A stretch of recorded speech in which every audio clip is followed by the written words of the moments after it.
So with all the shutdowns going on, reportedly, about a third of the world have had some kind of enforced shutdowns. That famous word, unprecedented. Well, actually, in fact, people throw that a word around, but really, when you go back hundreds and thousands of years, there's nothing new under the sun. You know, we've had a long history of all sorts of things: pandemics, wars, outbreaks, natural disasters, floods, tsunamis, volcanoes. You know, if you go back far enough, you know, we've had diseases, you know, that wiped out in Europe, the Black Plague, a third of the population. So you could say every time is unprecedented, you know, every decade, every century, every millennium, every year. But, you know, I suppose I could see some truth that the events today do seem to be kind of sticking out as being particularly unusual. So about a third of the world have some kind of shutdowns. I think India, I think Europe, America, China have had some, but maybe reopening. I'm not sure what to believe of reports from there yet. And other countries in Asia too, much less African countries and some Asian countries less so as well. And the shutdowns have involved schools, colleges, universities, and many businesses, as we know, restaurants, cafes, pubs, and I think sports stadiums and events, and any kind of like gatherings out in public. But I had a very strange occurrence where I was out, sat on a park bench, as I am now, in fact, as you can see, where I was asked to move on, and I wasn't a risk to anyone. I was just sat down, but I happily complied because I felt the police officers that asked me did so respectfully, and I didn't have any wish to have an argument, and I was quite happy to go home at that point anyway. So. But their advice that they had was to only allow people out to do exercise at the time. But I don't know if that was their interpretation of that that was wrong, or whether the advice was that. I'm not sure. But I do think it's just completely alien times in a sense. But then if you go far enough back in history, as I've said, you know, there have been various curfews and various governments that have controlled populations to that extent, sometimes for good or bad reasons. So that's what I want to come on to talk about now, I guess. So I suppose where I'm up to now is that I'm kind of agnostic and on the fence. There seems good evidence to say there is a pandemic, yet there seems also perhaps evidence to say that there's not, and this could well be staged or somehow fraud or a faked kind of thing, or at the very least exaggerated to some extent. So I'm kind of, well, it could be either, and I'm keeping an open mind until I find enough information, until I know more, until I've got sufficient evidence, because that's my belief, that you don't rush to a judgment on or a verdict on something until you know sufficient evidence and have taken the time adequately to study things. And I'm fearful that too many people have rushed into making some sort of judgment on something without taking the proper time, the energy to investigate things enough. And they may have assumed that the answer is already known. And I'll come on to the reasons why that may be. But actually, in fact, I think a lot of people do have their doubts. I'm only saying that because I've seen enough information online where there are people asking questions from all different backgrounds. And I think there are people that are naturally suspicious anyway. Whether they are cynical or whether they have got good reason to be suspicious due to the nature of humanity anyway, you know, that's up for debate. But I think there are lots of people who really resented both the shutdowns of many businesses and the over-regulations of the self-isolation, and really see it as an infringement on civil liberties, and really see it as a total overreaction to the situation that we've been in. Many other people, however, accept that those policies were necessary and were even encouraging and asking the government to carry on with those. So it seems that public opinion, from what I can gather of it at least, seems to be divided. I don't know if it's an equal split. I doubt that. I suspect there's probably a larger number of people that support the measures, at least as a temporary thing. I think that they would not if it was a much longer term thing, however. But I think there are a large enough number, a significant minority perhaps, that would have doubts about the shorter term and seriously oppose the longer term. But I think there would certainly be splits on the public and how they view it. But at the same time, from my position, I'm quite limited, obviously, due to the nature of the situation, how many people I can meet in person. And even online, whether the people, the various websites, the forums, and the contacts I have online, whether they're truly representative, I doubt it, and I don't really know. So they're only kind of my thoughts, and I don't really know. I don't have a lack of information to know really what the public's view is likely to be. Although from my years of experience, I know that the public are divided on a wealth of so many different issues anyway. I suspect that remains the case with this issue, as it is with a great many other issues too. You know, if you look at people's views on things like climate change, for example, on the war on terror, or war is terror, as some of us say, then you'll look at people have various different viewpoints and have done for many years and decades anyway. So, well, I probably think the public would be split on what's going on because they already were on many issues before this anyway. Some people do have different philosophical, religious, scientific and political outlooks on life, and those will likely colour how they interpret and read the current situation as it is now, I guess. So I'm going to come on to say and discuss, could it be, hypothetically, that somehow this pandemic, alleged pandemic indeed, could it be that somehow it's been staged? I think it's possible. I'm not here to say it's absolutely definite and that it's happening. I'm just going to say that hypothetically, at least, it seems to me to be possible. Because there's a lack of information and knowledge about the specific illness itself.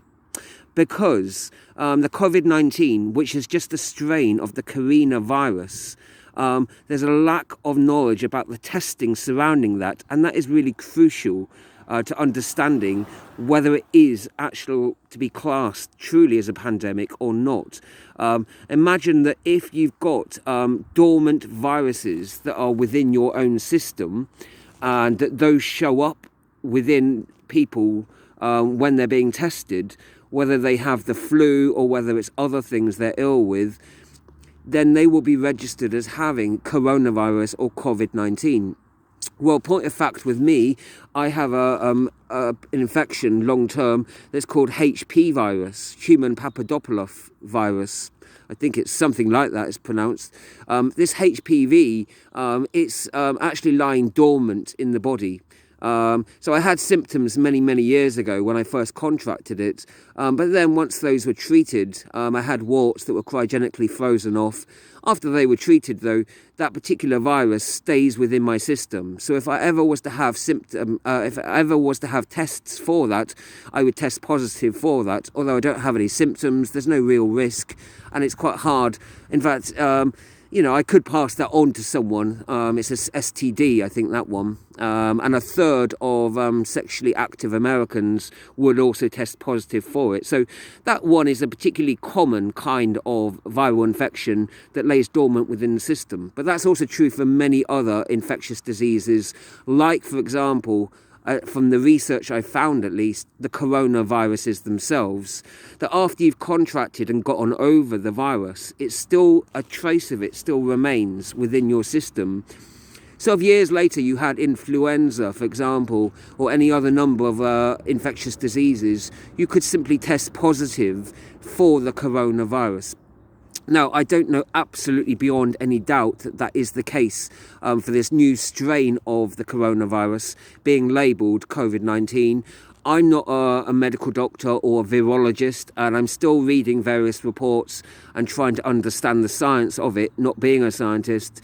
So from someone who's a layperson on the outside looking in, I'm trying to do my own tentative research, but from what I have found, I've got reasonable enough evidence to fight, not necessarily evidence, but the information that I've read has given me a reasonable doubt that the tests might not be as infallible as we are led to believe, and that there could be many people who simply had a coronavirus years ago, that are testing positive for it, but they may well have just a common cold or influenza or any other numerous other viral infections that are quite common and that happen on a yearly basis anyway.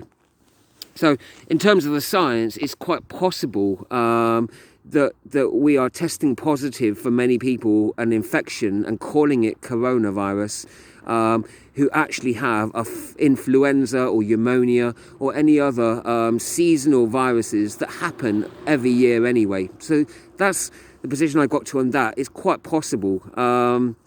And I haven't found that information being widely discussed. I had to sort of seek out that information, although it was quite easy enough to find on the internet, just because you do a search on different search engines, you wade through enough kind of different websites and books and journals, and eventually you'll get to some reports that at least give you some information on that. So the information is out there, but it's searching and finding it. But I wonder if people are just watching some channels or programs, whether they might not find that information. Could it be possibly, is it feasible that it could be staged for the purpose or for some other reason, that we're all being kept safe, isolating, and the shutdown's happening for other reasons? It's possible. I'm not saying it's definite, but it is possible as I see it. If you consider as well today that a very small number of people are actually able to control and edit and have influence over the content of a large number of different programs and television channels and internet programs, and to influence social media by creating all these memes, as they're called, and to have all these Instagram and Twitter and Facebook accounts too.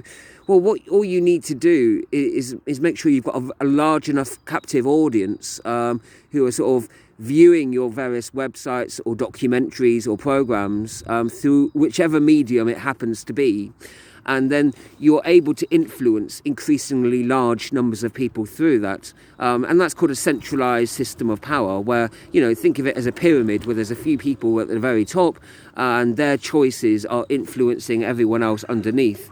So they're able to sort of they're able to give out an order to say, what kind of articles should appear in newspapers, for example.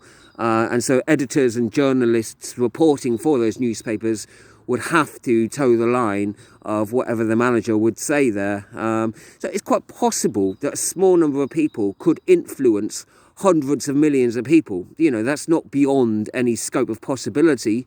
Whether they use and do that for good or bad purposes, you'd have to know the intent of the person, or at least examine the content of the information. I certainly do have my doubts based on viewing lots of programs, lots of channels. Certainly some of the content, at least, does give me room for doubting that the concern is driven by the public's safety and their well-being. I actually think that there are those that don't have the concern for the general public at their heart.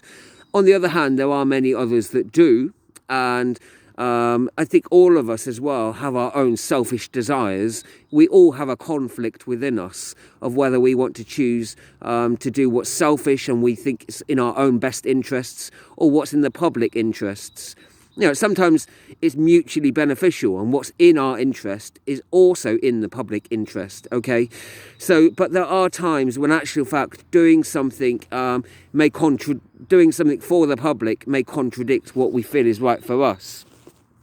There may also be times when we're driven by, wanting to harm other people. We may view other people negatively, and we may wish bad on other people. I've certainly had moments in my life, regrettably, where I've wanted to harm others, even if it's by doing small acts, where I've shouted abusive comments at someone, just because sometimes I've been warped by having an obsession by angry thoughts, and I haven't thought seriously about the consequences of that for me or for other people. And afterwards, after I've sort of exploded and shouted horrible abuse at someone just because I was so angry and having a tantrum, and angry that someone else had harassed me or done whatever, I just wanted to get back at the world or something. And afterwards, I came to regret that and to actually feel like, wow, in hindsight, I've just behaved really awfully, and I felt really deeply ashamed of my actions. And I suppose when I get to look at it and think, yeah, I really need to change myself and improve my own conduct better. So when I allege that other people might be driven by anger sometimes, or looking down on other people, or feeling they're better than other people, or hatred of the world sometimes, I'm not judging other people worse than myself. I'm quite capable of doing that sometimes, and sadly, I do that sometimes. And I think we all can sometimes, especially more so when we're in situations when we may have gone through abuse, or where we may feel influenced or pressured by other people to behave like that. So I think it is quite possible that through this medium of whether it's through television or internet programs, or whether it's through the radio or newspapers or magazines or journals or online journals or computer games, or even if it's through just word of mouth, it's quite possible that you can influence large numbers of people through a centralised and ever centralising system of power. So that's been, there has been an increasingly, if you believe reports, a concentration of that power. So I think it's quite possible that large numbers of people could be influenced by just a small handful of people who may want us to believe that there's something awful going on in order to sort of keep us in a state of mind where we're really frightened all the time. And I suppose the other concern of why that might be, or why I might have my suspicions, is just because there has been an overall nature of fear-mongering in general anyway. That I fear that when I'm watching some programmes at least, or reading some papers, that I feel that there's this kind of negativity constantly, and there's this conveyor belt of all these storylines, whether it's continuously murder, rape, abuse, war. Not to say that all these things don't happen and that there aren't awful, abominable things that we as humans do to each other. There certainly are. But to have a continual stream of this, where it feels like our fellow man, we are continually painting in a really bad light. And sometimes I'll go out the house and I'll look at everyone and think, oh, you well could be a murder victim or a murderer. I think because I tend to watch so many of these programs. But I kind of seek out these programs too, just because I think sometimes that there are interesting angles on this, in studying and learning from the victims and their families of how they've survived psychologically to cope with such severe situations, and how investigations proceed and are led, and how that we would conduct objective investigations from a non-biased point of view. There's a lot to learn from good investigative techniques. There's a lot to learn emotionally in how victims and their families cope, and indeed through witness testimony as well. And indeed there's a lot to learn from villains and how they operate, and in terms of safeguarding against their manner of conduct, and the catalogue of strategies and how they want to defraud the public sometimes.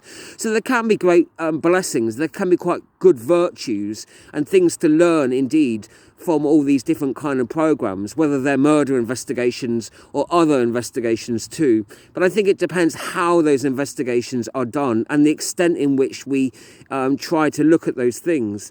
And I have just felt over the years that some medias at least tend to portray the public in such a negative light, and also sometimes seem to almost glorify and celebrate negative things and glamorize acts of violence indeed sometimes.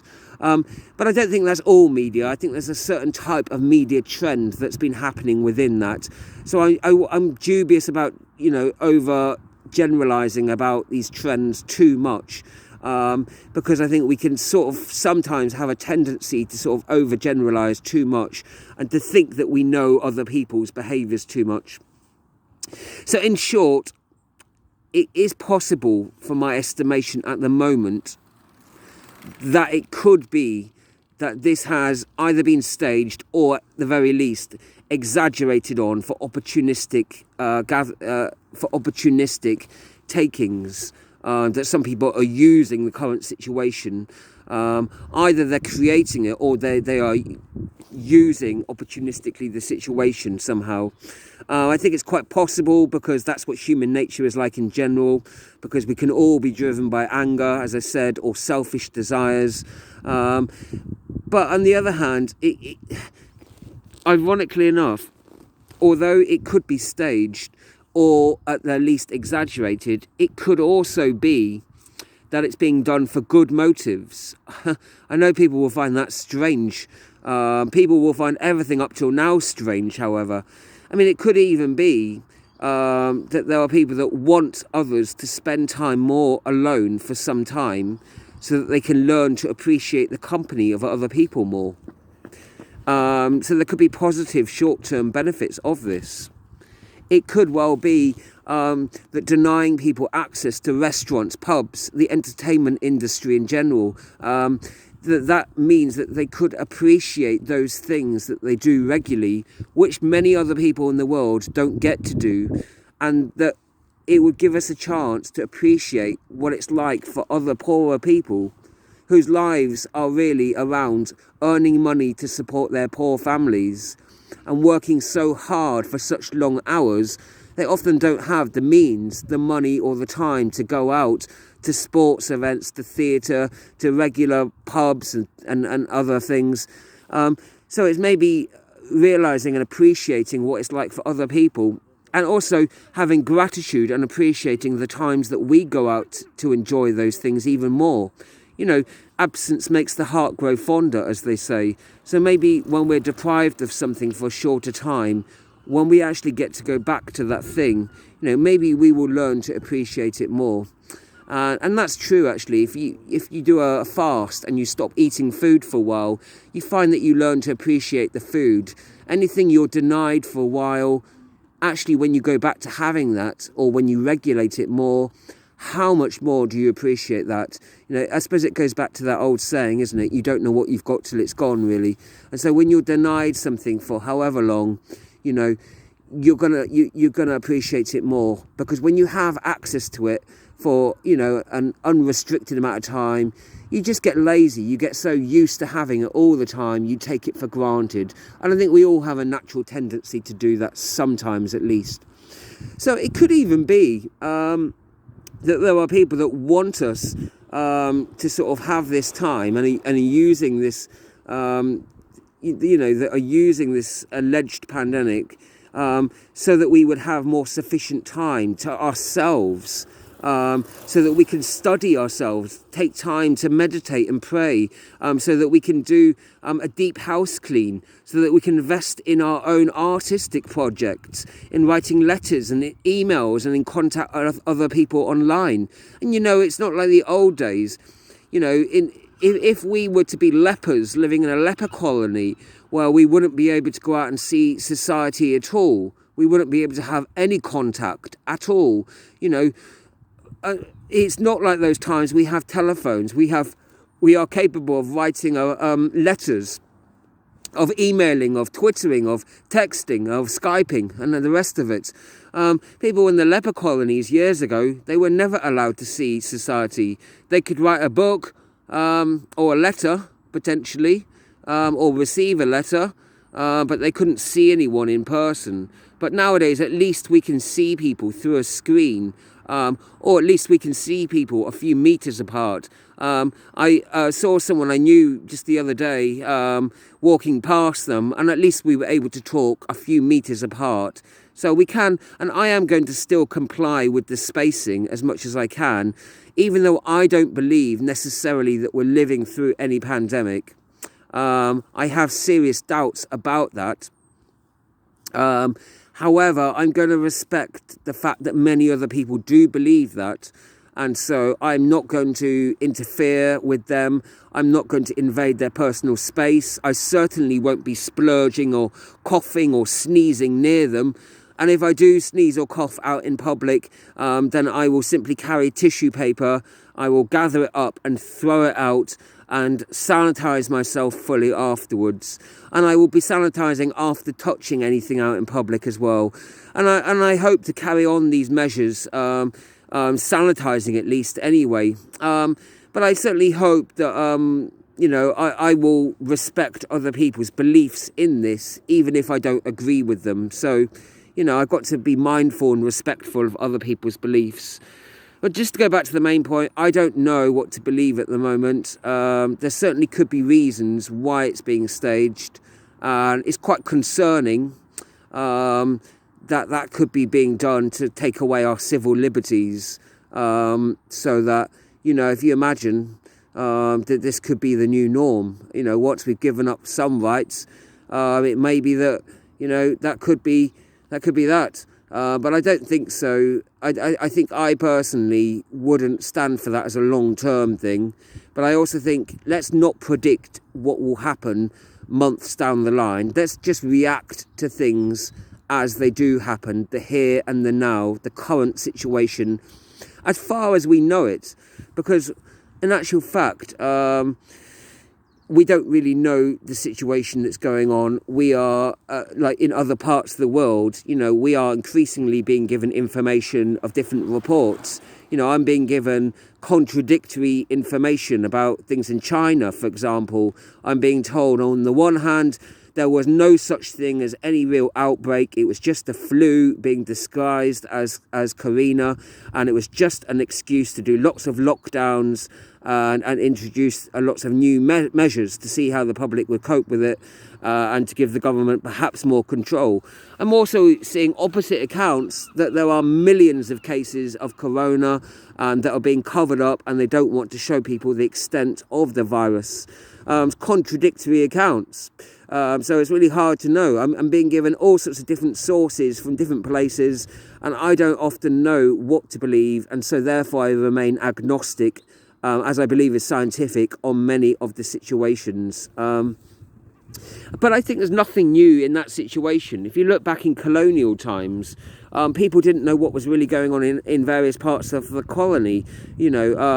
People were getting information in newspapers about Africa that were describing them as savages, as monsters who had an awful way of living. Completely false information that was being portrayed to hundreds of thousands of millions of people. So those were the kind of stories that were being given. There may well have been true stories that were being given as well, but some of the stories were just woefully false and included stereotypes, misinformation, and it really coloured how many people felt about the rest of the world. Many people saw Africans in a really degrading and inhuman way, and it really led to a proliferation of racist and xenophobic views, quite disgusting views. And unfortunately, through ignorance alone, many people believed those accounts and were led by those. So I think we need to learn from history to be quite cautious about accepting views about faraway places and quite what's going on there, unless we can believe and know about the validity of the sources that we're accepted.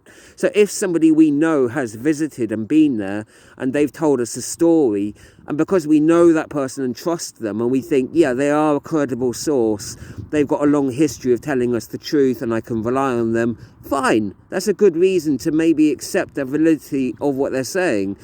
If it's people talking to us, reporting perhaps, that we don't really know from Adam, we don't know how valid what they're saying is, how can we really trust what they're saying is true or not? Yes, we can watch it or listen to it or view it, but I think we should be cautious about giving too much credit to it and living our lives and basing our ideas around what they're saying.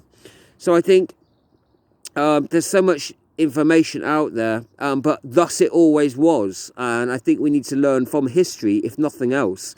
I worry that we don't learn much from history sometimes, but perhaps it's our own life experiences that we need to learn by. And I've had many cases in my own life where I've been falsely accused. People have assumed I've done one thing. I looked suspicious when I was innocent, and so it's for that reason I want to give people the benefit of the doubt if I don't really know that they're doing something wrong, although I might be suspicious of them. I'm not going to come out and say, I know you're doing terrible things, but I'm going to say, here's why I'm suspicious and I think it might be that, but I don't really know. But I will remain agnostic until I know. And what agnostic basically means is I'm not going to assume all that information is true, but I'm not going to assume it's false. And why might some people be convinced that something is true and follow it? Some reasons, because large numbers of other people believe it. There's peer pressure. You know, if you feel like millions of other people are believing that, you might do too. But populism doesn't make it any truer. You know, millions of people might have gone along with fascism in Nazi Germany at the time. It didn't make it any more moral or right what they were doing. A point of fact is that lots of people didn't agree with it, but were scared into going along with it because they wanted to protect their families or themselves, quite rightly sometimes, and wrongfully in other occasions. So there could be a manner of different reasons. However, you know, just because something is more popular doesn't make it more right or more true in actual fact. You know, sometimes the crowd can be right, sometimes the crowd can be wrong though. The fact that something appears official, you know, a man in a white coat says it and looks to be very serious. He uses language that appears to justify his answers. You know, that might appear, you know, to make it more true, but it doesn't. The fact that someone appears as scientific and serious, you know, that doesn't make it any more true. I think some people have got this thing of scientism where they will sometimes think something's more true because someone appears authoritative and scientific.